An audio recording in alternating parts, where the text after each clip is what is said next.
So, um, I'm checking out Billboard's top 10 rappers of all time list, and I'm seeing that it's causing a shitstorm in the hip hop and rap community.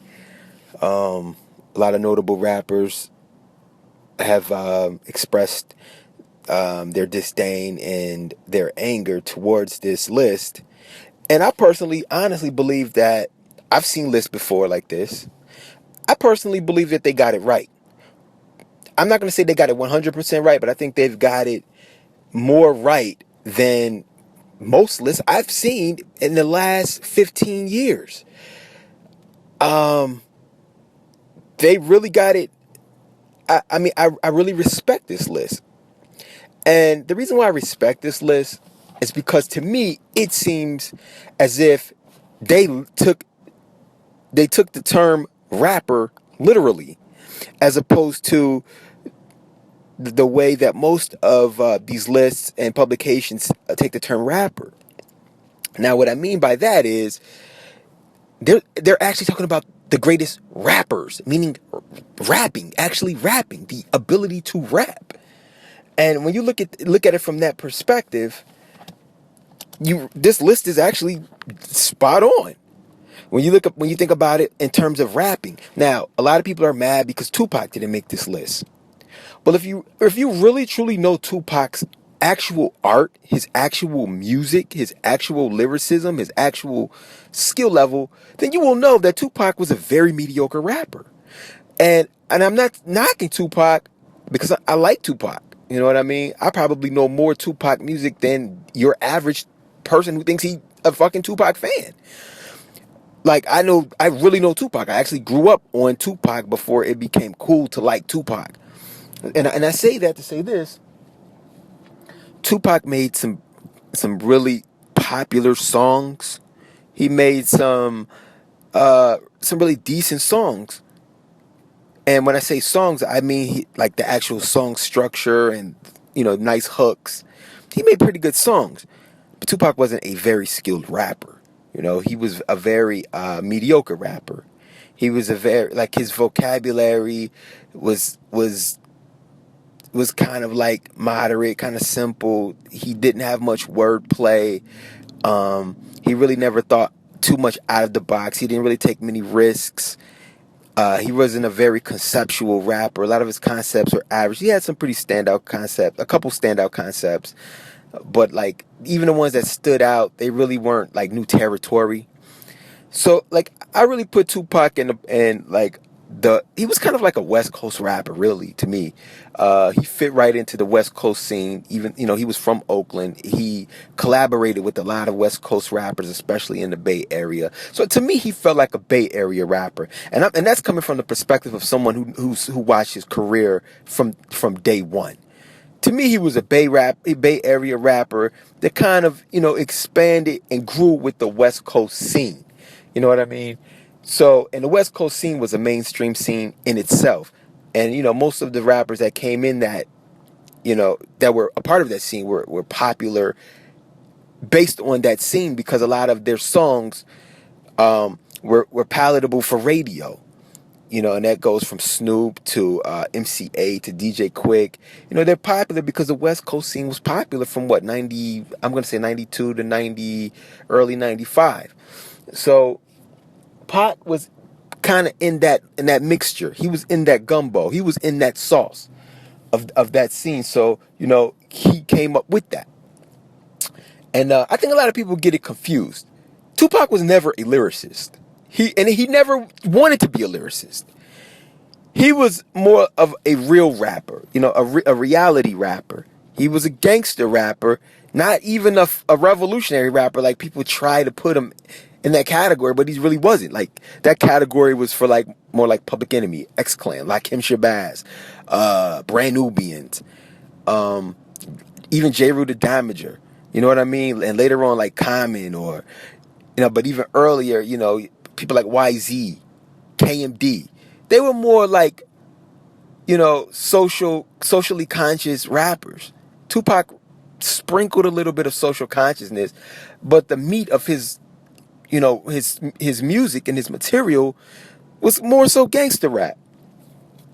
So, but anyway, let's get back to what I was saying. That's just a little background.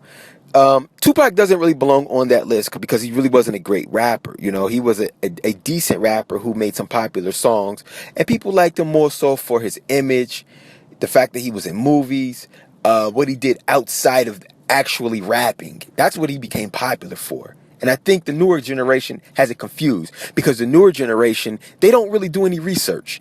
They just go off of what's popular and what kind of gravitated towards the top. And Tupac gravitated towards the top above everyone, mainly because he died young, he died early, and his death was a big deal based on how he died and all of the circumstances that surrounded it. And then you have corporations and his corporations, record labels, his estate. They all exploited his death year in and year out. So you can't really forget about him. Like, he's actually more popular than rappers that were still alive. Why? Because they exploited his death every single year. He became a $1 million industry after he died. So kids that were born after 96, they look at Tupac as if he's still alive. He's a fresh rapper. And you got rappers that were way more popular than him, that were way more respected than him in the 90s, that are still living today, who don't get recognized because Tupac is eclipsing everybody because they're still pimping him. All right? So it's almost absurd for them to make a list without Tupac, because Tupac is just this looming, this figure that's over everybody every single year, year in and year out. He's eclipsing people like Rakim, who was actually the best rapper of the 90s. If you ask a kid from the 90s, someone who actually lived the 90s, who was the best rapper, they'll say it was Rakim, because he was. It was between Rakim, Kane, Nas, and Biggie.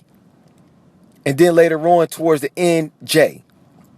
Okay, so those were the people that were like really known as the best rappers, you know what I mean, by people who were actually into rap, people who knew rap back then, not like culture vultures who came in a little bit later when it became cool, but people who actually knew albums and who actually bought albums and actually created the scene and made it grow.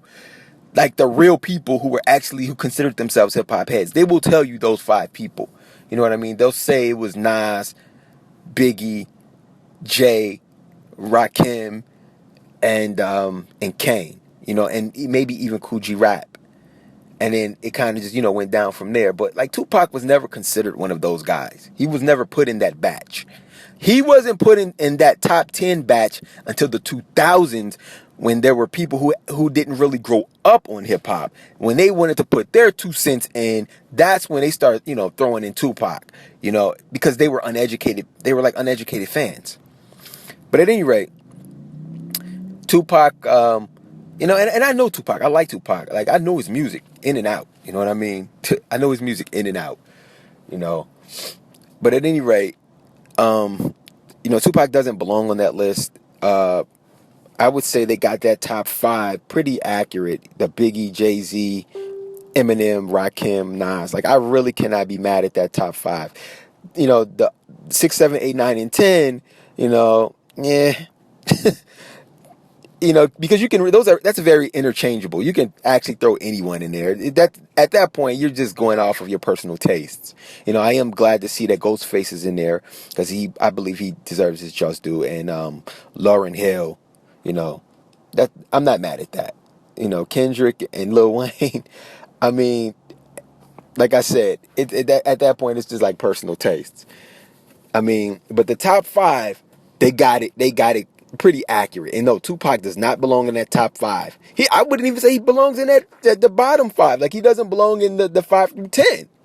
Because I can name about 30 rappers off the top of my head that were way better than Tupac, like lyrically, and had better. And we don't even want to just put it in lyrics. Let's talk about actual albums, okay? Because Tupac, he had some.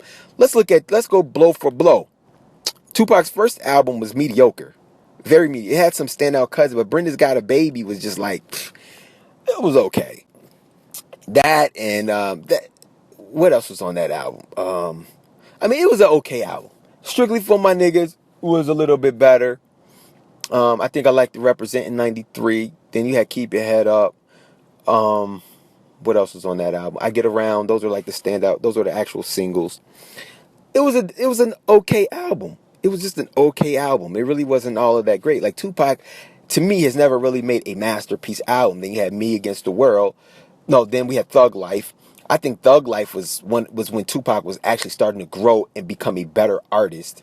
I think his product when Easy Mo B kind of stepped in and did some production, it really brought him out a little bit better. Like what was it, Straight Ballin'? He had some cuts on that. That was a good album. You know what I mean?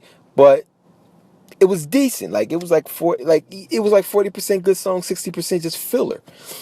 Me Against the World is when he finally got it right. Again, Easy Mo B, you know, he did he did a lot of, decent cuts on there. It was just a more fluid album, and I think he was like becoming more confident, and he was coming into his own. He had some really strong songs on that, and I think that was the album that really like made Tupac become like Tupac. And then, but this is the crazy thing about it. Even if, as good as that album was, it was not even one of the best albums that year. Like it was like it was in the bottom tier of that year. And see, this is what they lose context of the actual scene of hip hop and how great hip hop itself was when Tupac was alive, because they don't know it. Okay. They don't know hip hop from the 90s. They just know what floated to the top, and that was really Tupac. And it really wasn't because of his music. Okay. But when you start doing a comparative analysis of Tupac compared to the other albums that were out in the time frame when Tupac was out, you'll see that he was actually pretty mediocre. Yeah, I mean, as good as Me Against the World was, it was nowhere near the best album of that year. It wasn't even in the top fucking 30. You know what I mean? And you have to find someone who really knows hip hop to have this discussion and tell you these things. And so then we move on. All Eyes on Me. It was a decent album. It was a comeback album. He was in jail. There was a lot of hoopla around that. And, it was a decent album. Daz was, he got busy on the production. Quick had some standout cuts. But again, this is another album that people get misconstrued. They're like, oh, he sold 100 million copies. Okay, he sold 10 million. 5 million of those copies were sold after he died. It was a double album. So those 5 million that he sold when he was alive was actually 2.5 million units. Okay, so it really wasn't the mega seller you think it was. He just sold 2.5 million units that counted twice and became 5 million, which eventually became 10 million. So he sold 2.5 millions, and what people don't understand is Fugees came out the exact same day and sold 6 million of a non-double CD. Okay, so that pretty much that gives you the context of just how popular Tupac really was. You know what I mean? In the 90s. And this was his 5th album. So it took him 5 albums to move 2.5 million units. And of an album that was just, it was okay. You got to think about 96, baby. Like, you got to understand how many albums came out and how many classic albums came out in 96. I just named the Fugees. And you had Nas, It Was Written, Jay-Z, Reasonable Doubt, De La Soul, Stakes Is High, Tribe Called Quest, Beat Rhymes in Life. What else? So many classics came out that year. Busta Rhymes came out. I mean, there were classics coming out every single week. Crucial Conflict. I mean, I'm just naming just random shit. I think Aaliyah dropped that year with 1 in a Million. I mean, there was just so much classic shit. Before that, you had, I think Ghostface dropped that year. Did Muddy Waters come out that year? Or maybe a year before that? Mobb Deep had dropped their second one. Or was that 9/7? I'm not sure. I get it confused. But like these albums that were coming out around this time, this was a classic era. I mean, right before that, you had Jizza dropping, Raekwon dropping, Bone Thugs and Harmony dropped. I mean, so many classic albums were dropping in this era. Like, so, again, Tupac, he's good. He doesn't belong in the top 5 rappers, and I'm talking about rapping ability. And then when you start looking at the classic albums that were dropped by Nas and dropped by Biggie and Jay and M, Rakim. I mean, when you start looking at that, like, it kind of speaks for itself. And I just suggest that people actually know no rap, like the albums. Actually dig into those albums and actually dig into the art, and not just go off of who's popular or who you think is cool or who has swag. It's about art. That's what the 90s was about. It was about the art. It was about the actual music itself.